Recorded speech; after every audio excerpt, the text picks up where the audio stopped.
Hey guys, how you doing? Today we're going to talk about the commutative and associative properties.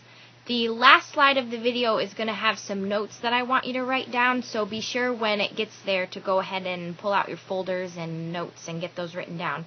But before we do that, there's a couple of things I want to go over, so make sure you're paying attention because you'll have to do this stuff on your homework. Okay, here we go.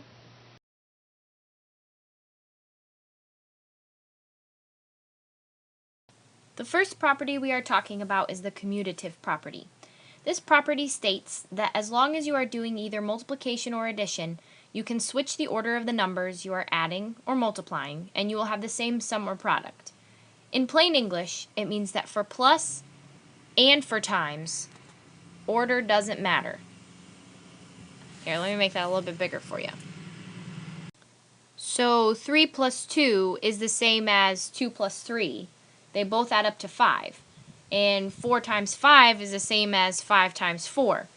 Either way, you get the same answer. Most of the time, this property doesn't really affect much about how you do math. If you are using a calculator, you just add it however it comes. If your problem is 4 plus 7 plus 13, you just punch 4 plus 7 plus 13 into your calculator, hit equals, and you have your answer. However, I've been challenging you this week not to use calculators. So the commutative property is going to be your new best friend.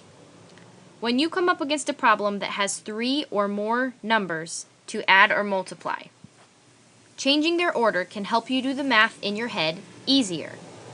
For instance, in the problem 12 plus 10 plus 8 plus 5, you could try to add in your head the order that you are given the numbers.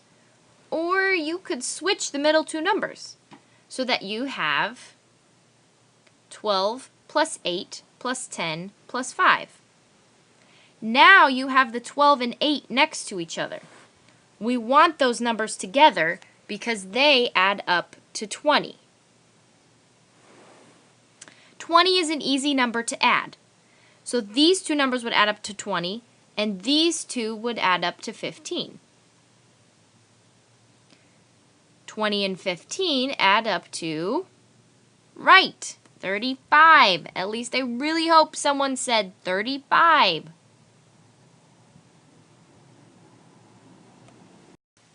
Here's another example. 12 plus 20 plus 10 plus 5. In this case, I think it would be easier to keep the 20 and 10 together. So let's move the 5 up front to hang out with the 12.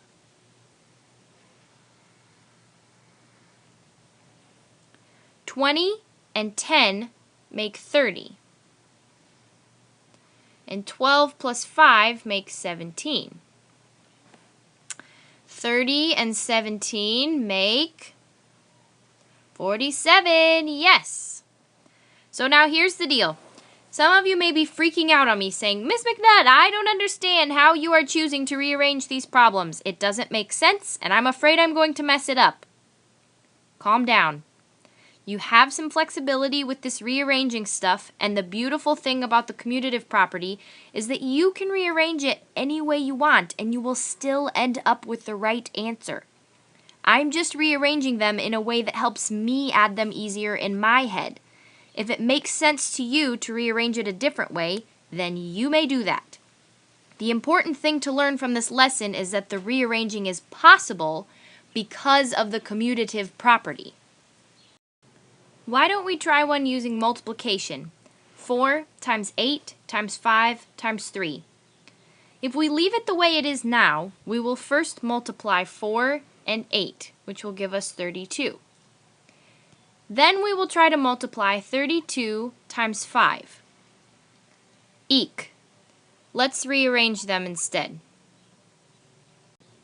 Which of these two numbers make the easiest number to multiply by later? How about 4 and 5? They make 20. That could be easy.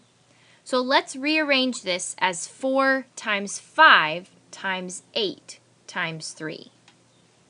Now we can multiply these two to get 20 and these two to get 24. Now 20 times 24 is not necessarily easy to do in your head, but you can think of it as 24 times 2 and then add a 0 after it. 24 times 2 is 48. Add your 0, and that makes it 480. Let's do one more for commutative, but we'll throw in some variables. What if we tried to add 8rs plus 2rs squared plus 7rs?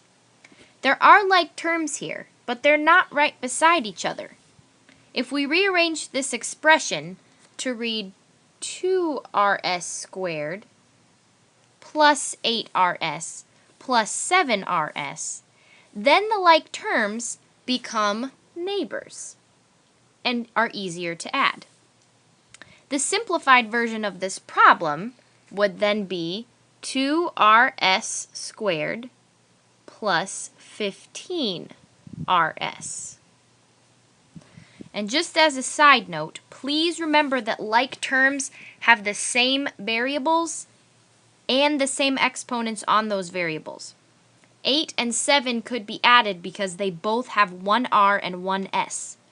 The 2 can't be included because it has an s squared. I think that covers it for the commutative property. The associative property has a similar idea, but it looks a little different. The associative property says that as long as you are doing either addition or multiplication, the grouping of the terms doesn't matter. You will still get the same answer. Yes, you should always do parentheses first.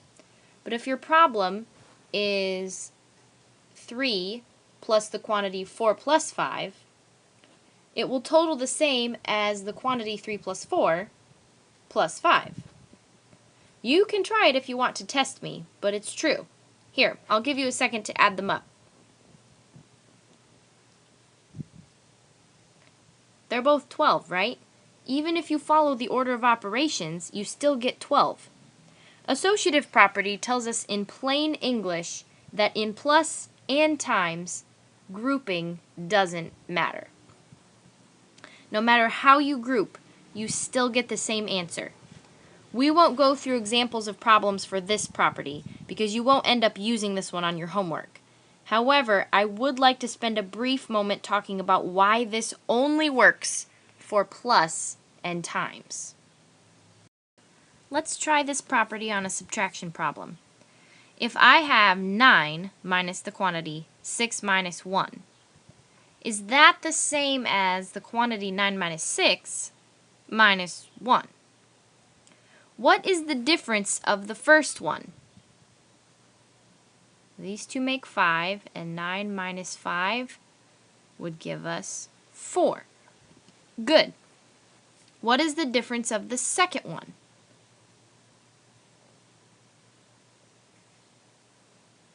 2. Right.